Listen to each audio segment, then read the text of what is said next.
بسم اللہ الرحمن الرحیم۔ حضرت زید بن ارقم رضی اللہ تعالیٰ عنہ فرماتے ہیں کہ ایک بار ہم امیر المؤمنین خلیفہ اول حضرت ابوبکر صدیق رضی اللہ تعالیٰ عنہ کی بارگاہ میں بیٹھے ہوئے تھے کہ آپ کے سامنے پانی اور شہد لایا گیا۔ جب آپ کے قریب کیا گیا تو آپ نے ساروں قطار رونا شروع کر دیا، اتنا روئے کہ تمام صحابہ کرام علیہم الرضوان دیکھ کر رونے لگ گئے۔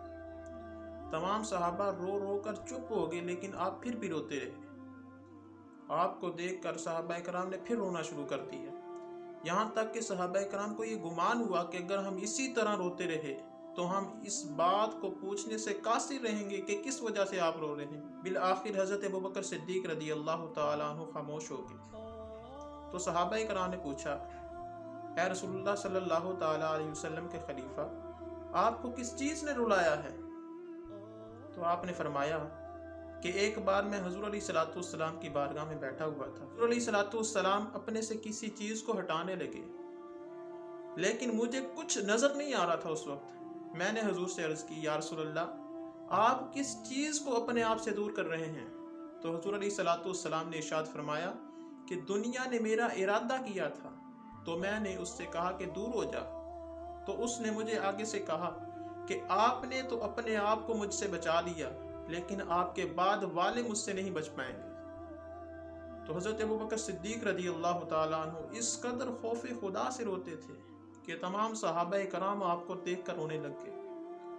صدیق تو وہ شخصیت ہیں جن کو نبی کریم صلی اللہ تعالیٰ علیہ وسلم نے جنت کی بشارت دی ہے، تو پھر بھی ان کے خوف خدا کا عالم یہ تھا، اور ایک ہم ہیں، ہمارے اعمال میں کوئی اتنی نیکیاں نہیں، لیکن پھر بھی ہمیں خوف خدا نہیں۔ اللہ رب العزت قرآن پاک میں ارشاد فرماتا ہے، یا ایھا الذین آمنوا اتقوا اللہ وقولوا قولا سدیدا، اے ایمان والو، اللہ سے ڈرو اور درست بات کہو۔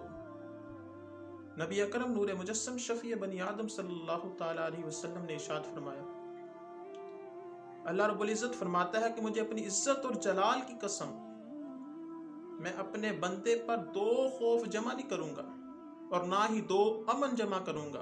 وہ کس طرح کہ اگر دنیا میں مجھ سے بے خوف ہے تو قیامت کے دن میں اسے خوف زدہ کروں گا، اور اگر دنیا میں مجھ سے ڈرتا ہے تو قیامت کے دن میں اسے بے خوف کر دوں گا۔ حضور علیہ الصلوۃ والسلام نے ارشاد فرمایا، جس مومن کی آنکھ سے اللہ رب العزت کے خوف سے آنسو نکلتا ہے، اگرچہ مکھی کے سر کے برابر ہو، تو اس کے ظاہری حصے پر آ جائے تو اللہ رب العزت اس پر دوزخ کی آگ حرام فرما دیتا ہے۔ اور حضور علیہ الصلوۃ والسلام نے ارشاد فرمایا، بندہ جب اللہ رب العزت کے خوف سے لرزتا ہے تو اس کے گناہ یوں جڑتے ہیں جیسے درخت کے پتے جڑتے ہیں۔ حضرت معاذ بن جبل رضی اللہ تعالیٰ عنہ فرماتے ہیں کہ ایک مرتبہ حضرت ابوبکر صدیق رضی اللہ تعالیٰ عنہ ایک باغ میں داخل ہوئے تو آپ نے ایک چڑیا کو دیکھا تو ایک سرد آہ بھرتے ہوئے کہا کہ اے چڑیا، تو کتنی خوش نصیب ہے کہ ایک درخت سے کھاتی ہے، دوسرے درخت کے نیچے جا کر بیٹھ جاتی ہے، اور تو بغیر حساب و کتاب اپنی منزل پر پہنچ جائے گی۔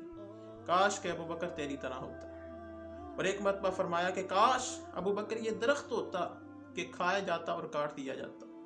اور ایک مرتبہ فرمایا کاش کہ ابوبکر یہ سبزہ ہوتا کہ جسے جانور کھا جاتے۔ تو حضرت ابوبکر صدیق رضی اللہ تعالیٰ عنہ اس قدر رب کے حضور حاضر ہونے سے ڈرتے تھے، اس قدر رب کا خوف آپ پر طاری رہتا تھا۔ اللہ رب العزت سے دعا ہے کہ جس طرح حضرت ابوبکر صدیق رضی اللہ تعالیٰ عنہ خوف خدا سے روتے تھے، اللہ کا خوف ہر وقت آپ پر طاری رہتا تھا، تو اللہ تعالیٰ ہمیں بھی اس سے کچھ حصہ نصیب فرمائے۔